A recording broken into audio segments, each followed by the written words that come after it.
Hello everyone, एक बार फिर से आपका स्वागत है हमारे चैनल पे। और आज हम इस वीडियो में जो है दिल्ली सल्तनत की प्रशासन व्यवस्था के बारे में चर्चा करेंगे, क्योंकि यहाँ से सवाल जो है काफ़ी बनते हैं। तो वीडियो को एंड तक देखें। वीडियो पसंद आए तो लाइक ज़रूर करें, और चैनल को सब्सक्राइब नहीं किया अगर अभी तक आपने, तो आप ज़रूर कर लें, ताकि जब जब हम वीडियोज़ डालें आपको उसका नोटिफिकेशन मिलता रहे।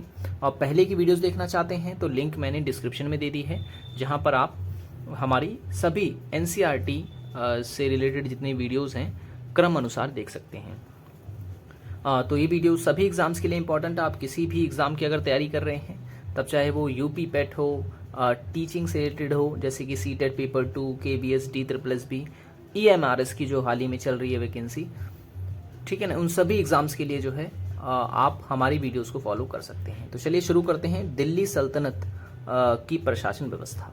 तो यहाँ पर मैंने सबसे पहले विभागों के नाम लिखे हुए हैं, और इन विभागों का जो कार्य था या कहें कि जो प्रमुख होते थे इन विभाग के, वो मैंने इधर लिखे हुए हैं। ठीक है, तो जैसे कि दीवान ए विजारत जो थे, उसका प्रमुख जो होते थे वो वजीर होते थे।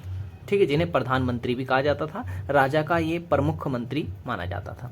उसके बाद दीवान ए आरिज जो होता था वो सैन्य विभाग हुआ करता था।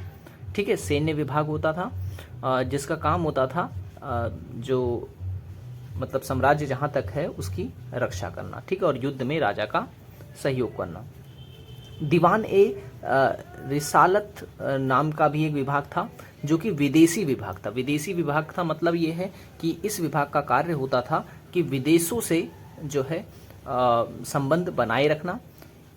ठीक है, और दीवान ए इंसा ये पत्राचार विभाग था। इसका कार्य होता था कि राजा के आदेशों को एक स्थान से दूसरे स्थान ले जाना। ठीक है, और अगर किसी बाहरी राजा का कोई खत या कुछ आदेश आता है तो उसको जो है राजा के पास तक पहुंचाना और उसको बताना। ठीक है ना, तो ये पत्राचार विभाग का काम होता था। तो उसे क्या कहते हैं, दीवान इंसा। दीवान ए मुस्तखराज नाम का भी विभाग था, जो कि राजस्व विभाग होता था। राजस्व विभाग का मतलब ये हो गया कि ये एक ऐसा विभाग था जो वित्तीय लेन देन पर जो है नियंत्रण रखता था। ठीक है, ये तय करता था कि कितना पैसा जो है कहाँ से आ रहा है और कहाँ जा रहा है। ये काम राजस्व विभाग का था।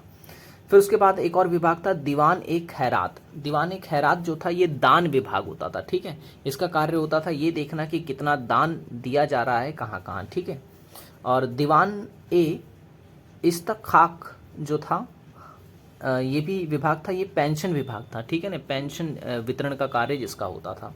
दीवान बंदगान ये दास विभाग होता था, जिसका कार्य दासों की देखरेख करना होता था।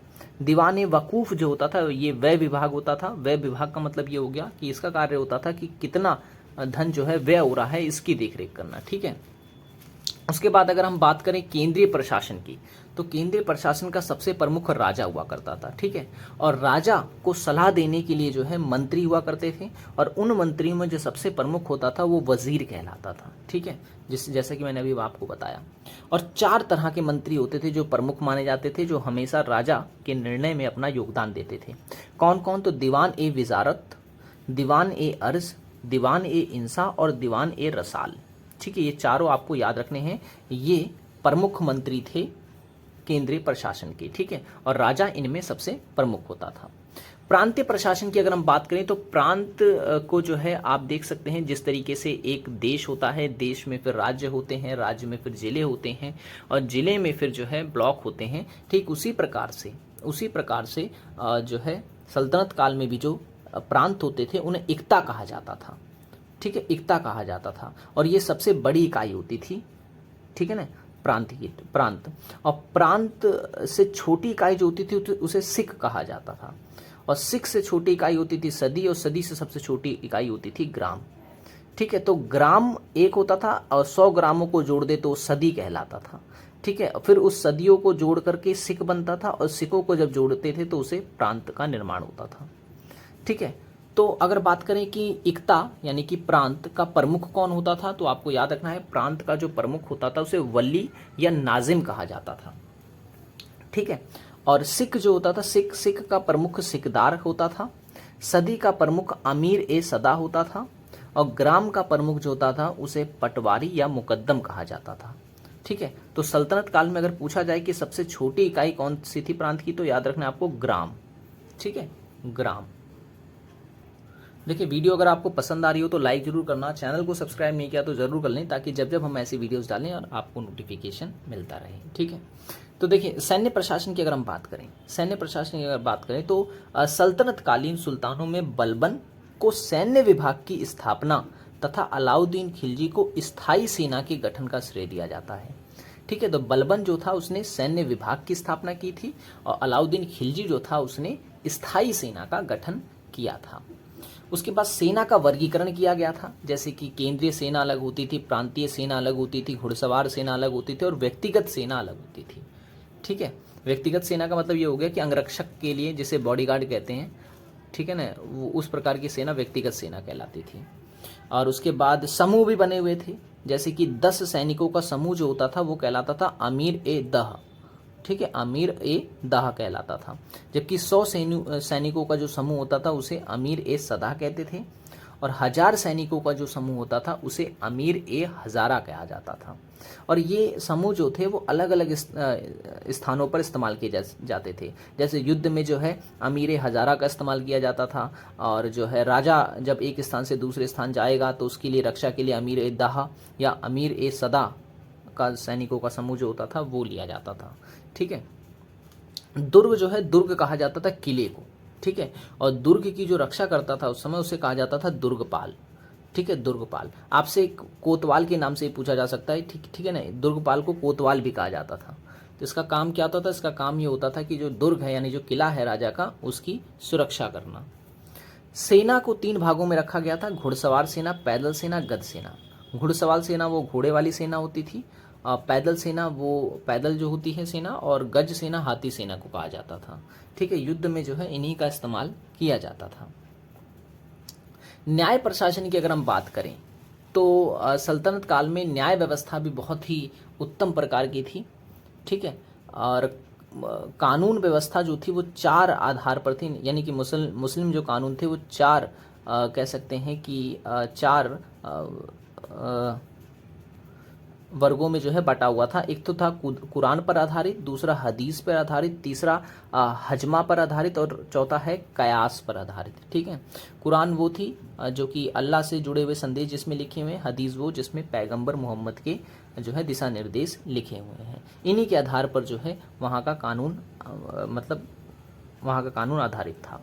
और दिल्ली सल्तनत में मुकदमों का निर्णय जो है वो काजियों और मुफ्तियों के सहायता से होता था। याद रखना है आपको, काजियों और मुफ्तियों की सहायता से होता था। और उनका पद जो था वो वंशानुगत होता था। वंशानुगत होता था का मतलब ये हो गया कि अगर आज पिता इस पद पर है, काजी के पद पर है, तो कल पुत्र जो है इनके पद पर आएगा, कोई दूसरा नहीं आ सकता था। ठीक है। तो जो दीवानी और फौजदारी मामलों की सुनवाई करते थे उन्हें कहा जाता था काजी ए सूबा। ठीक है, काजी ए सूबा दीवानी और फौजदारी मामलों की सुनवाई करते थे। जबकि अगर राजस्व से संबंधित कोई मामला होता था उसके लिए दीवान ए सूबा, और उसके बाद फिवाह जो थे वो इस्लामी धर्मशास्त्री होते थे। ठीक है। अब बात करते हैं राजस्व विभाग की। ठीक है। ओके, अगर हम राजस्व प्रशासन की बात करें तो राजस्व प्रशासन भी जो था वो काफ़ी अच्छा था उस समय। ठीक है। और सल्तनत काल में 5 प्रकार के कर होते थे। एक होता था उश्र, दूसरा होता था खराज, तीसरा खुश्म, फिर जकात और फिर जजिया। ठीक है। ये 5 प्रकार के कर लिए जाते थे। उश्र की अगर हम बात करें तो उश्र जो है ये मुसलमानों से लिया जाता था, उनकी भूमि का 5 से 10% होता था। ठीक है। और खराज जो था ये भी गैर मुसलमानों से लिए जाने वाला कर था। याद रखना है आपको, गैर मुसलमानों से लिया जाने वाला कर था, और ये उनके उत्पादन। ठीक है। और जकात की अगर हम बात करें तो जकात जो होता था ये मुसलमानों से लिए जाने वाला कर होता था, और ये 2% होता था उनकी आमदनी का। जजिया की बात करें तो जजिया भी जो था वो गैर मुस्लिमों से लिया जाने वाला कर होता था। ठीक है। अब अगर हम बात करें दिल्ली कुछ और महत्वपूर्ण तथ्यों की, तो याद रखना है आपको कि दिल्ली के सुल्तानों में इल्तुतमिश ने ही जो है पहला ये सुल्तान था जिसने भारत में सामंती प्रथा को खत्म किया था, और दूर दराज के क्षेत्रों को केंद्र से जोड़ने के लिए जो है इक्ता प्रणाली की शुरुआत की थी। ठीक है। एकता प्रणाली की शुरुआत की थी। याद रखना है आपको, इल्तुतमिश। उसके बाद सिकंदर लोदी के बारे में एक तथ्य आपको याद रखना है, ये भी एग्जाम में पूछा जाता है कि सिकंदर लोदी ने बहुत से कर जो हैं वो समाप्त किए थे, भूमि की पैमाइश करवाई थी, और पैमाइश का जो वो रखा था, पैमाइश का जो मतलब कह सकते हैं कि जो इकाई रखी थी वो थी गजे सिकंदरी, ठीक है ना, गजे सिकंदरी इन्होंने चलाया था। और ये एकमात्र ऐसे सुल्तान थे जिन्होंने गड़े हुए खजाने में कोई हिस्सा नहीं लिया था। मतलब ये कि अगर किसी भी व्यक्ति को जो है कोई खजाना मिलता है गड़ा हुआ, तो उसमें जो है राज्य का कोई हिस्सा नहीं होगा। ये भी सिकंदर लोदी में अपने समय में किया था, ठीक है। तो आज की वीडियो में इतना ही। आशा करता हूँ ये वीडियो आपको पसंद आया होगा। वीडियो पसंद आया हो तो लाइक जरूर कर देना, चैनल को सब्सक्राइब नहीं किया तो जरूर कर लें, ताकि जब जब हम ऐसी वीडियोस डालें आपको नोटिफिकेशन मिलता रहे। तो मिलेंगे हम अगली वीडियो में। Thanks for watching this video.